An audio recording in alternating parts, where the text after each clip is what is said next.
Саламатсыз Перулан байке, Кызылкия шаары, 15 микрорайон.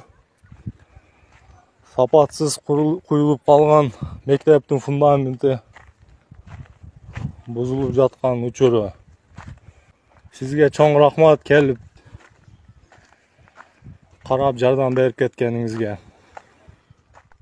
Баягы эле мен Эрлан Кызылкыяда жүрөм азыр. Баягы эле мектеп боюнча 19-жыл салынып жаткан мектепте, могу мектепчи. Баягы келгенде видеолорун көрүп жүрсөңөр көргөнсүңөр. Бул мектепти ушул фундаменти мындай болот усиливать этсе болот деген мектеп да. Азыр бул мектептин фундаменти алынып атат. Анан дагы мага ушул жерде жасаган жарандар видеосун жөнөтүп 20 күн мурун ушул видеону жөнөтүшкөн. Мектептин фундаменти алынып атат Эрлан байке депчи. Андан бери 20 күн өттү. 20 күндөн кийин мына ушул Кызылкыяда өзүм келип ушул жерде турам. Ошол мага көрсөткөн видеодогудай эле иш токтоп калган да бияктачы. Көрсөңөр болот. Так эле мага жиберген видеодой. Ал видеону мага 20 күн жиберген да. Бул мектепти өзүбүз үчүн салып атабыз. Биз үчүн, биздин бала чакабыз үчүн, биздин келечегибиз үчүн. Элестетип көргүлөсүлөр, өзүңөрдүн үйүңөрдү салып атасыңар да. Өзүңөрдүн үйүңөрдү салып атасыңар. Жайдын так ортосу. Үйдү сала турган малда, мындайча айткандачы.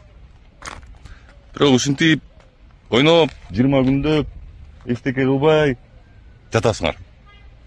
Элестете аласыңарбы ошону? Күзүндө киришиңер керек ал үйгөчү. Кыштап ошол үйдөн өтүшүңөр керек да. Ошол сүрөт.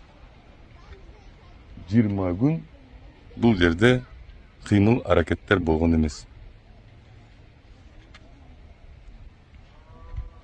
Эмне себептен? Тез-тезден ушул мектепти бүтүрүп, башынан эле фундаментти жакшы салып,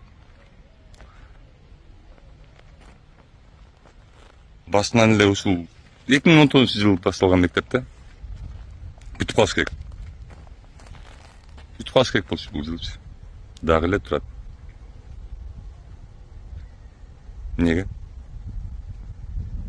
Анткени күнгөн азат ушулда кайдыгербиз да. Өзүбүздүкүнө келгенде жанталашып иштейбиз. Мамлекеттикине келгенде 20 күндө бир жумуш кылып, бир айда бир жумуш кылып жүрөбүз.